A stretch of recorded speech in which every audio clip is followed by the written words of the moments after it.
बोलो शारदा भवानी मात, सदगुरुदेव भगवान की जय। जयकारा शेरा वाली का।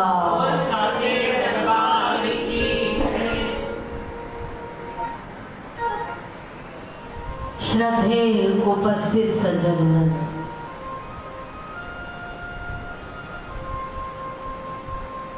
बड़े ही प्यार के साथ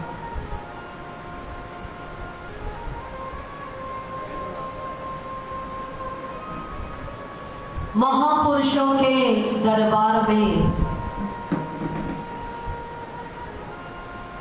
सुंदर शिव पुराण की कथा हम लोग सुनने के लिए इकट्ठे हुए। बड़ा ही सुंदर पुरुषोत्तम मास, अधिक मास, जब सभी मासों ने इस सुंदर अधिक मास को मल्ल मास कह के निकाल दिया, तो वो भगवान कृष्ण की शरण में गए। भगवान कृष्ण ने कहा तुम चिंता मत करो, क्योंकि जो मेरी शरण में आता है उसको मैं अपने जैसा बना देता। तो भगवान ने अपना नाम, अपनी कीमत, अपनी महिमा, अपना मूल्य सब उसको दिया और कहा जब 2 वर्ष के उपरांत ये अधिक मास आएगा उसको पुरुषोत्तम महीना नाम दिया जाए। जिस तरह मेरा पूजन किया जाता है, अगर वही पूजन पुरुषोत्तम मास में भक्त करेगा, तीर्थ नहाएगा, कथा सुनेगा, पूजन करेगा, दान करेगा, इस पुरुषोत्तम मास में सब वर्जित है। केवल एक चीज करना है, भगवान का नाम और भगवान की कथा। तो बड़ा ही सुंदर पुरुषोत्तम मास, और इस पुरुषोत्तम मास में आप पहले भी भागवत कथा रस का पान कर चुके हैं, और आज से ये आखिरी सप्ताह शिव पुराण का सुंदर ज्ञान यज्ञ यहाँ प्रारंभ हो रहा है।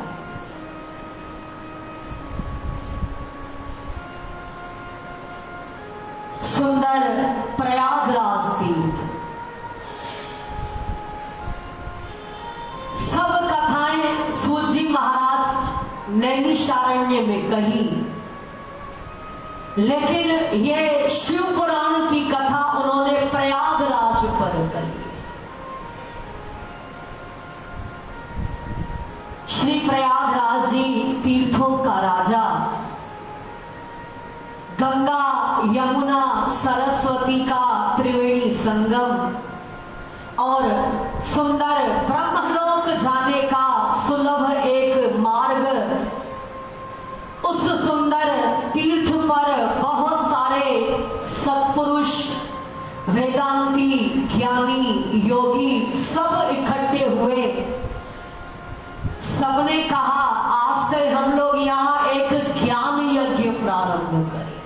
क्या प्रारंभ करेंगे? ज्ञान यज्ञ। क्योंकि जहां ज्ञानियों की सभा होगी वहां ज्ञान यज्ञ होगा। जहां संसारी बैठेंगे संसार की बात करेंगे, जहां भक्त बैठेंगे भगवान की बात करेंगे, अज्ञानी बैठेंगे अज्ञान की बात करेंगे। श्री प्रयागराज जी का तट, वहां सब ज्ञानी विशुद्धात्मा, सब ब्रह्मर्षि महर्षि और सब एक ज्ञान यज्ञ का शुभारंभ करते हैं।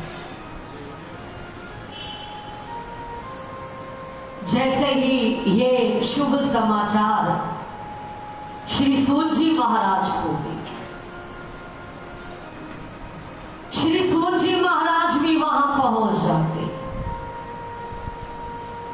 पुराण वेता सूत जी महाराज जब वहां पहुंचे तो सब खड़े हो गए, क्योंकि सूत जी महाराज कौन है? वो पुराणों के ज्ञाता है, पुराणों के मर्म को जानने वाले हैं और सारे ही पुराण वेद व्यास ने लिखे हैं और सूत जी महाराज ने कहे। सब खड़े हो जाते, बड़े प्यार के साथ स्वागत सत्कार, सुंदर विनय भरी उनके सामने वाणी। हम धन्य हो गए मुनीश्वर, आज ये सौभाग्य हमारा, आज पुराण वेता रोमहर्षण जी के पुत्र, व्यास के शिष्य, पुराणों के ज्ञाता आप यहां पधारे। आपका दर्शन अवश्य हमें कुछ न कुछ भाग्य जगाने के लिए मिला। व्यासपीठ पर बिठाया, सभी ने उनका पूजन वंदना प्रणाम और सब अपने अपने आसनों पर बैठ गए। सारे ही ऋषीश्वरों ने कहा, बोले ऐसा है मुनीश्वर, आपके मुखारविंद से हमने बहुत सारे पुराण सुने, बहुत सारी कथाएं सुनी है, लेकिन अब आप हमें कुछ पुराणों के सार तत्व को बतलाएं। दूध का तत्व है घी, पुराणों का तत्व क्या है? और उस तत्व को सुन करके हम कृतार्थ हो जाएंगे, धन्य हो जाएंगे और साथ ही साथ मुनीश्वर ज्ञान भक्ति वैराग्य के सहित हमारे अंदर विवेक बुद्धि किस तरह जागरूक हो वो तत्व समझाए। फिर साधु पुरुष अपने विकारों को सुंदर किस तरह संयमित रखते हैं और साथ ही साथ कलयुग के मनुष्य किस तरह अपना मोक्ष प्राप्त करेंगे, किस तरह कलयुग के लोग शिव पद को प्राप्त करेंगे। क्योंकि महर्षि कलयुग के लोग बड़े ही राक्षसी और पशु बुद्धि वाले, भले हम है मनुष्य लेकिन बुद्धि कौन सी है? पशु बुद्धि है मनुष्य। और स्वभाव कैसा है? वो आसुरी स्वभाव वाले। कलयुग के लोग आसुरी स्वभाव वाले, पशु बुद्धि वाले, मूढ़ नास्तिक और अपनी देह को ही आत्मा समझने वाले। और मुनीश्वर कलयुग जैसे जैसे अपना रूप विकराल करता जाएगा वैसे वैसे मनुष्य अपने धर्म और कर्म को छोड़ता चला जाए। जैसे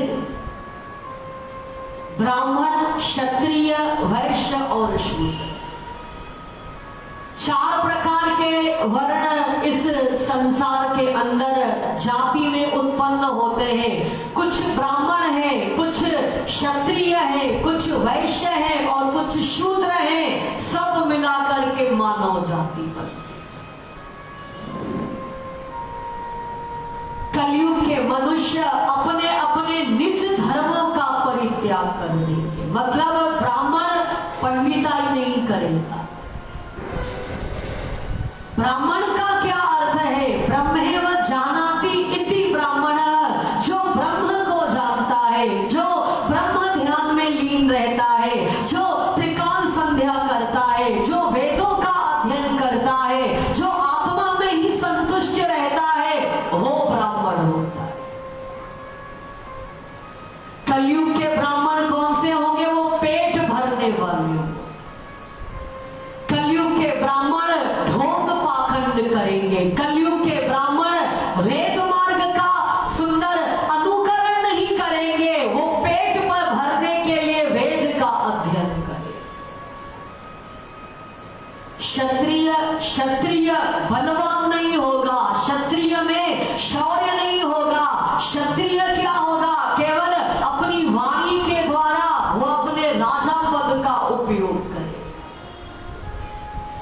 प्रजा पर टैक्स लगाएगा, प्रजा पर हर तरह से वो चोरी करेगा, टैक्स लगाएगा और अपना जीवन, अपना समय धन लोलुपता में, भोग विलास के अंदर व्यतीत। फिर आता है वैश्य। वैश्य क्या करेगा? लोभी, कंजूस और तराजू में, मोल भाव में सारा उसका जीवन समय जाएगा और लूट करके वो अपने भोगों को भोगों का उपयोग करे। और मुनीश्वर शूद्र क्या करेंगे? सेवा नहीं करेंगे। कलयुग के शूद्र सफेद कपड़े पहनकर, तिलक लगाकर और बड़े प्यार के साथ कथा करेंगे, वेद करेंगे, पंडिताई करेंगे और चारों वर्ण की लड़कियों के साथ विवाह करेंगे। समाज को शुद्ध बना देंगे। समाज अशुद्ध हो जाएगा, अशुद्ध और अपवित्र हो जाएगा। इस तरह कलयुग के अंदर सब खत्म होता है।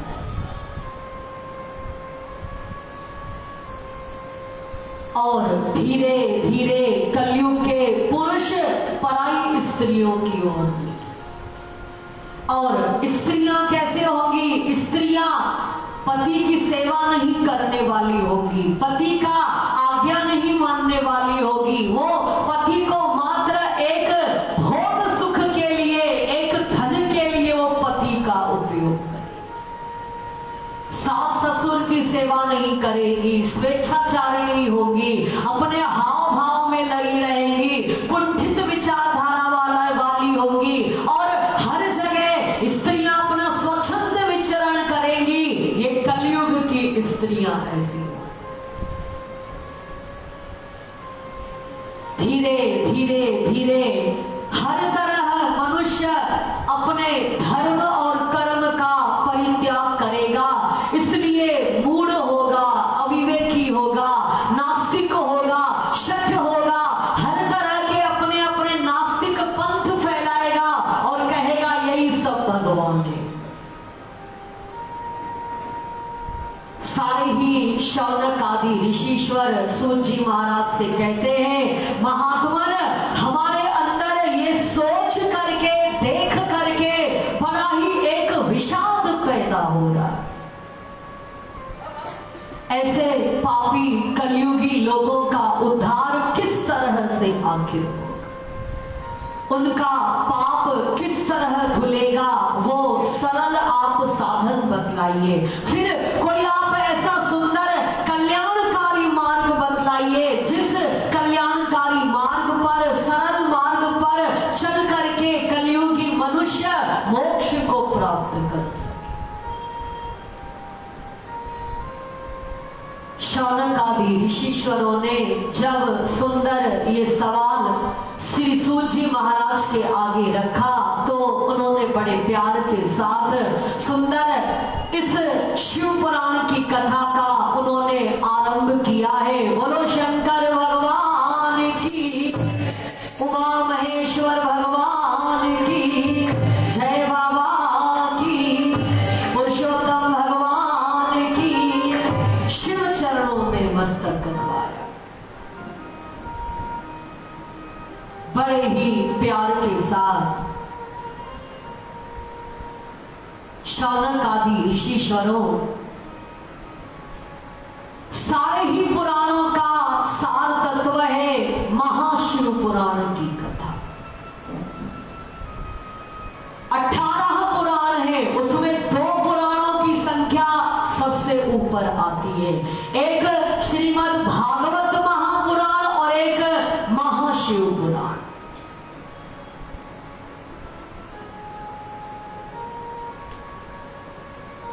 कलयुगी लोगों का उद्धार और मोक्ष पाने का सर्वश्रेष्ठ साधन, साथ ही साथ शिव को पाने का सरल साधन, कल्याणकारी पवित्र करने वाला वो है भगवान शंकर की कथा। शिव कथा को सुनकर कलयुगी मनुष्यों के पाप सब धुल जाए।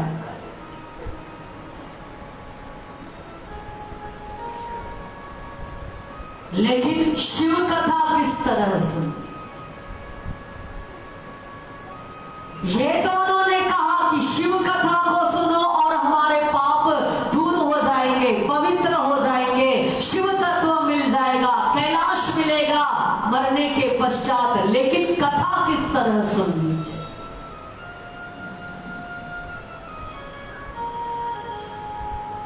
श्री सूत जी महाराज कहते हैं बड़े ही प्यार के साथ, सर्वप्रथम शिव कथा सुने और शिव कथा सुनते समय हर साधक को चाहिए, हर भक्त को चाहिए, क्योंकि भगवान शंकर का नाम और शिव कथाओं का, उनकी लीलाओं का गान और चिंतन, श्रवण, चिंतन और मनन, ये 3 साधन करने।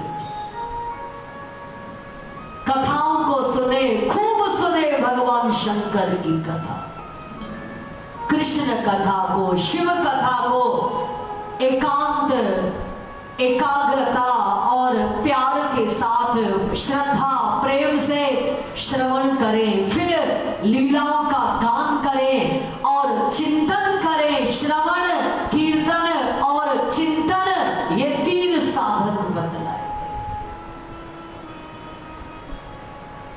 ऋषिश्वरों, पठन और श्रवण, अगर इस शिव पुराण को कोई पढ़ भी लेता है, 1 बार 2 बार, 1 बार पढ़ने से पाप खत्म होते, फिर दूसरी बार पढ़ने से भक्ति जागृत होती है, फिर तीसरी बार उसकी पुनरावृत्ति करने से मोक्ष प्राप्त होता है। लेकिन मुमुक्षु लोग, आखिरी पन्ने पर लिखा है शिव पुराण के, मुमुक्षु लोग वो 5 बार इसकी आवृत्ति करते।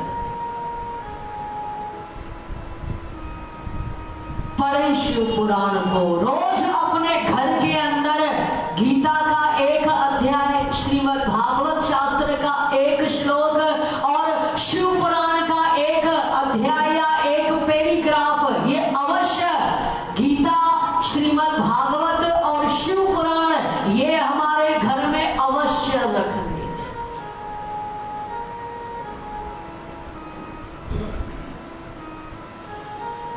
हम लोग क्या करते हैं, इसलिए आपको मालूम हो, पहले के लोग अपनी कन्याओं को दहेज के अंदर गीता दिया करते। क्या देते थे?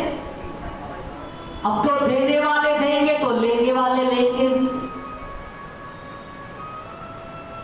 बहुत सारे लोग फोन करते, भाई आपको भागवत चाहिए, गीता चाहिए, कहां से? हमारे घर में रखिए, कृपया अपने घर पर ही रखे रहो। घर में हम लोग सब रखेंगे। वजनदार क्या लगता है? गीता, भागवत, शिव पुराण। कुछ अगर ज्यादा हो घर में, मंदिर में, आपको शिवलिंग चाहिए क्या? आपको गणेश जी चाहिए क्या? आपको हम भी समझ जाते हैं और पूछते हैं, घर का दे रहे हो कि बाहर से ला करके दे रहे हो? शिव पुराण का अवश्य पठन करें और श्रवण करें। कलयुग में अगर पठन और श्रवण, भगवान शंकर ने सर्वप्रथम, शिव ऐसे महादेव हैं जिनके पास 1000 करोड़ का पुराण बना हुआ था। कितना? 1000 करोड़। बड़ा सा पुराण, क्योंकि सब शिव भगवान ने ही कहा। फिर आगे भी आपको बतलाएंगे तंत्र शास्त्र, मंत्र शास्त्र, राजनीति शास्त्र, अर्थशास्त्र, वर्णाधर्म शास्त्र, सब शिव ने कहे। उनके पास 1000 करोड़ का बहुत बड़ा पुराण बना हुआ था।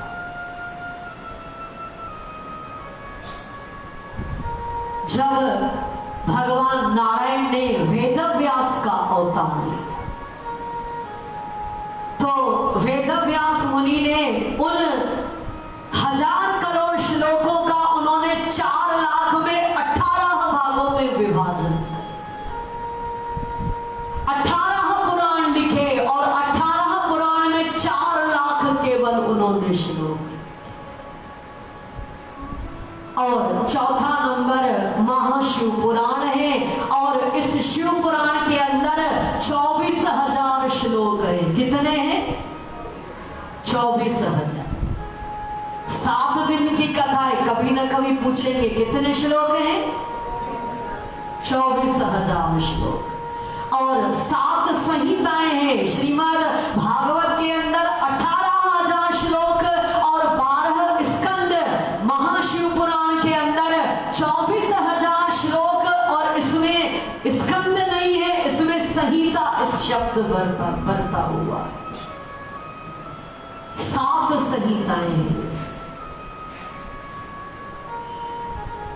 सबसे पहली है विद्येश्वर संहिता, फिर है रुद्र संहिता, फिर है कोटि रुद्र संहिता, फिर है शतरुद्र संहिता, फिर है उमा संहिता, फिर है कैलाश संहिता, फिर है वायवीय संहिता।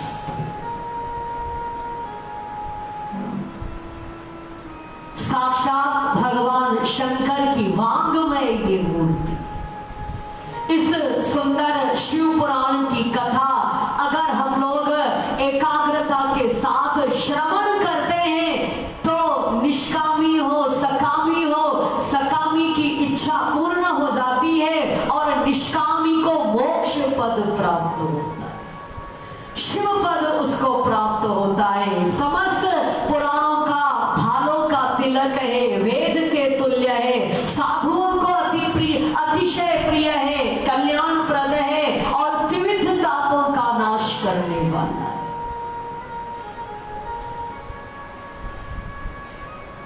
शौनक आदि ऋषिश्वरों ने कहा, हे महाराज, अब आप ये बतलाइए इस कथा की महात्म क्या है,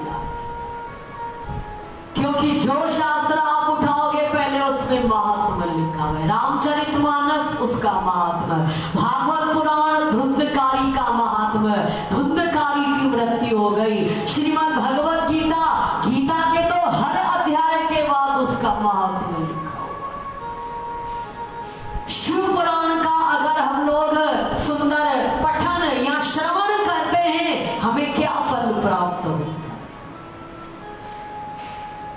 श्री सूत जी महाराज कहते हैं, ऋषिश्वरों, दुराचारी, मूर्ख, शठ बुद्धि और अनेक गलत कर्म करने वाला, मांस मदिरा का सेवन करने वाला, गौ हत्या करने वाला और किसी पर धन और पर स्त्री का हरण करने वाला अतिशय पापी, ये सब महापात की भी तर जाया करते हैं शिव महापुराण की कथा से।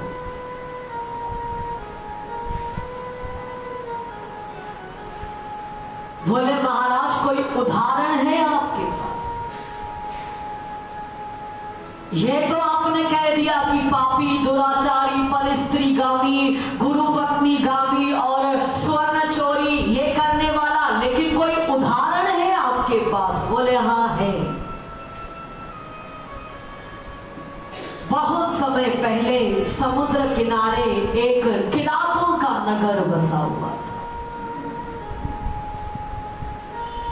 उस नगरी में ब्राह्मण, क्षत्रिय, वैश्य, शूद्र सब रहते थे, लेकिन मुनीश्वर जो ब्राह्मण थे, ब्राह्मण दुराचारी थे। सब मूर्ख, सब दुराचारी, सब निंदक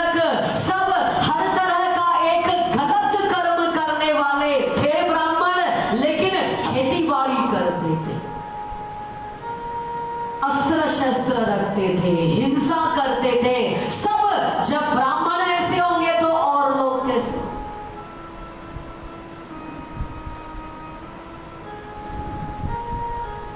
उन्हीं ब्राह्मणों में एक ब्राह्मण था जिसका नाम था देवराज ब्राह्मण। क्या नाम था? देवराज ब्राह्मण। जैसा नाम था बिल्कुल विपरीत था उसके।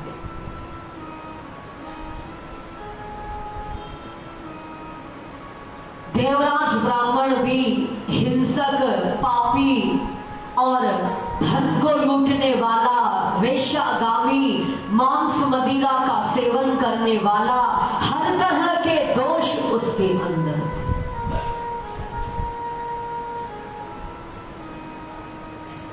जब देवराज बड़ा हो गया तो उसका विवाह कर दिया। जब उसका विवाह हुआ और धर्मपत्नी जब घर में आई तो उसका नाम था चंचुला। क्या नाम था? चंचुला उसका नाम था।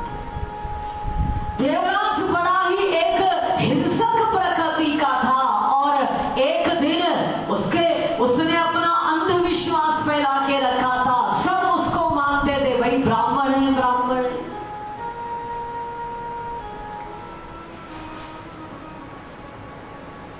हर तरह के विचारधारा देकर धन लूटना, धन तो बहुत लूटता था लेकिन धर्म नहीं करता था।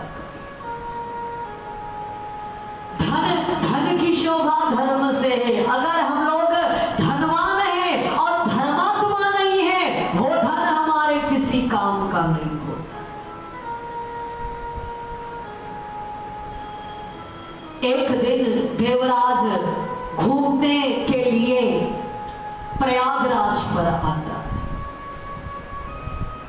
जब प्रयागराज पर आया, पुराना इसका नाम झूसी है, जब वहां पर आया और विचार किया कुछ अपने चेले बनवाऊं, धन लूटूं, अचानक क्या हुआ, उस देवराज को बुखार आ जाता। जब उसको ज्वर आ गया तो एक मंदिर के अंदर गया। शिव भगवान का मंदिर है और बड़े प्यार के साथ सब भीड़ वहां इकट्ठी है। ब्राह्मण आया, उसने शिव पुराण की कथा कही। ज्वर से पीड़ित वही वो लेटा रहा, कथा सुनता रहा। दूसरा दिन हुआ, बुखार ने और जोर मारा, वही पड़ा रहा। फिर कथा सुनी। फिर तीसरा दिन हुआ, उसका ताप कम नहीं हुआ, फिर कथा सुनी। इस तरह उसने 1 महीने वहां पर कथा सुनी। वो कथा कैसे सुनी? देह का ज्वर उसको लगा। ऋषीश्वरों, जब 1 महीना बीत गया, उसका ज्वर नहीं उतरा, लेकिन विधि का विधान, उसको लेने के लिए यम के दूत आते। यम के दूत उसको डांटते, फटकारते, गले में फांसी लगाकर और चिल्लाते, उसको डरावना रूप दिखा करके। पुण्यात्माओं को जब आते हैं लेने तो यमदूतों का दूसरा रूप होता है, और जब पापियों को लेने आते तो ये रूप डरावना, भयंकर और टेढ़ा मेढ़ा मुंह, फांसी लिए और हर तरह से उनको चिल्लाते हुए उसको पाशों से बांध दिया और ले गए। अपना चिल्लाते हुए यमलोक ले आए। लेकिन आश्चर्य, मुनीश्वर, उसी समय भगवान शंकर के गण विमान पर बैठ करके यमलोक आ जाए और शिव के गण त्रिशूलधारी, भस्मधारी और रुद्राक्षधारी, शिव के जैसा ही उनका स्वरूप है। बोलो शंकर भगवान की। जो जिसका साथ रहता है उसका वैसा ही स्वरूप, रूप वही हो, आचरण वही हो। रुद्र के गण है, जब आए रुद्र के गण शिव जैसे ही हैं। उन्होंने यमदूतों को डराया, धमकाया, ये हमारे साथ कैलाश जाएगा, इसको यहां क्यों ले आए? छोड़ो इसको, पाशों से मुक्त करो, छोड़ो इसको, चिल्लाने लगे। और जब कोलाहल हो गया है धर्मपुरी में, धर्मराज जी निकल करके, जब धर्मराज जी निकल करके आए और उन्होंने रुद्रगणों को देखा, प्रणाम किया और बड़े प्यार के साथ बिठाया, पूजन पूछा कुछ नहीं, क्योंकि ऋषीश्वर उन्होंने ज्ञान दृष्टि से समझ लिया शिव का गण यहां पर लाया गया है, शिव का सेवक यमलोक में लाया गया। पूजन किया और बोले जाइए आप शिव भगवान को प्रणाम करें। और शिव के गण सुंदर देवराज के सूक्ष्म शरीर को लेकर, स्थूल शरीर, सूक्ष्म शरीर और हमारी आत्मा, जब हमारा देह यहीं पर ही गाड़ दिया जाता है, जला दिया जाता है, बहा दिया जाता है, तो ऊपर कौन सा देह जाता है? अंगूठे के बराबर देह जाता है,